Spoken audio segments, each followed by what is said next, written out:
Anak, gulay ulam natin mamaya, ha? Ang dami palang gulay dito. Pang negosyo. Bibiling ko lang ito. Oh, Cyril. Uy, Lance, ikaw yan? Oh. Di ba ikaw classmate ko dati ng high school tayo? Oo. Kamusta ka? Yes lang. Mayaman ako ngayon. Wow. Bale, dati, sinasabi ko lang mayaman ako, di ba? Ngayon, mayaman na ako. Nag-abroad ako. 4 na taon sa London. Bale ngayon, nakaipon ng medyo malaki. Ayun, bali yung sport, yung kotse ko nga pala, sport car. Ano sa labas? T-shirt ko, 6,000. Sapatos ko, 8,000. Nakaipon ng malaki, kaya gusto ko mag-negosyo. Sa palengke, meron ako 4 na pisto, tindahan.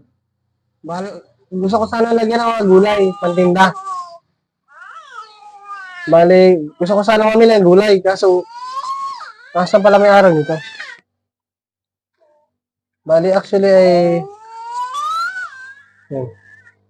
Ano palang work mo ngayon? Magtatanim ka lang yata dito ah. Makakalanlusa ngayon sa rail. Hindi ko akalain na ganyan ka na ang kalusa. Surang mo ngayon, maligo ka naman. May anak ka na ngayon, di ba? Ha? May anak ka na? Ganyan. Sa hirap ng buhay ngayon, anak ka pa. Dapat sa Cyril, nagtapos ka na ng pag-aaral. Di sana, nakakuha ka sana ng magandang trabaho. Disinteng trabaho. Diyos ko, ang hirap ng panahon ngayon, Cyril. Sana, nag-aaral ka na lang. Tinamo ako. Ayun. Yung mga kasabay natin, mga kabatch natin, tama kami ngayon, mayaman na may mga pera, sasakyan, bahay, makang bahay. Yung pera talaga kami ngayon, di tulad mo, may itsura mo, may magtapos ka lang natin pag-aaral, sinayang mo. Tingnan mo, para ka lang magtatanim dito sa likod. Wala ka. Trabador ka dito, ano? Siguro ko katulong ka dito. Magtatanim lang. Diyos ko sa Cyril. Sa haba ng panahon, sinabi ko sa'yo, magtapos ka. Magtapos ka. Yan. Asinsado na kami. Anyway, bala ko sanang bilhin itong mga gulay dito. Lahat. Para dun sa itatayo kong tindahan sa palengke. 4 yun na store.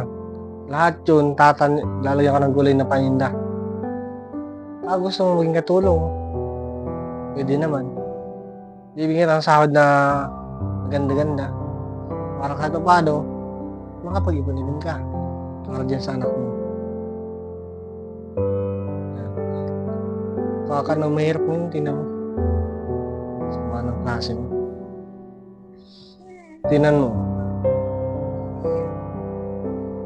Samahan. Sa ating samahan dati. Ikaw na lang naiiwan. Magkakapanlusyang. May anak ka pa. Sila, bago nag-anak sila, nagtapos muna. Katulad ko. Ako wala pang asawa. Binata, mayaman, may bahay, may mga sasakyan, may motor, may lupa. Balit, tatatag ko yung 4 na tindahan ko sa palengke. Saan ka pa? Diba? Hindi ka tumulad sa akin. Actually, Lance, akong may-ari ng taniman ito. Isa lang ito sa taniman namin. May nabili kami sa kabilang barangay na hektaryang lupain, tinataniman namin ng iba't ibang klaseng gulay. Oo, tama ka. Hindi ako nakapagtapos kahit na matalino ako. Kaya ito, kinabagsakan ko. Pagtanim ng gulay. Marami akong trabahador. Tinutulungan, tinuturuan, at tinutulungan magtanim. So, hindi ka pala trabador dito. Ikaw pala may-ari nito. Ito palang inaapakan kong lupa. Inyo pala ito. Sa inyo. Kamali na ako. Oo, hindi ako nakapagtapos, kaya ganito lang ang kinabagsakan ko. Pagtanim ng gulay. Pero masaya naman ako sa ginagawa ko. Kasi marami akong natutulungan pamilya. Yung mga trabahador ko, dito ko napapakain. Kasi pinapauwi ko sa kanila yung iba't ibang gulay na sobra na tinitinda namin. Di ba nabanggit mong gusto mo magtinda sa Divisoria? Pwede kitang pautangin para makaganda ang simula mo ng negosyo. So, Sir, akala namin trabador ka dito. Ikaw pala ang araw ng lupa dito, taniman. Mas mayaman ka pala sa amin. Wala na kaming balita sa iyo. Akala namin nagtatanim ka na ng gulay. Wala na kasi akong oras para mag-Facebook o mga musta sa inyo. Kaya hindi ko na alam kung anong iba pang balita. Pero di ko naman nakakalimutan na magkakaibigan tayo noon. Sa akin ka nga nangungupya nun eh. Pag hindi mo alam ang sagot sa exam natin. Naalala mo pala yun? Saka pala, ikaw pala nagbabagsak ng mga gulay sa buong palengke. Halos lahat ng buong palengke sa Pilipinas. Meron na rin kami mga truck na nagdi-deliver ng gulay sa buong Pilipinas. Nagsimula rin kami dati noon sa maliit. Kaya alam ko ang pakiramdam ng nagsisimula pa lang sa negosyo.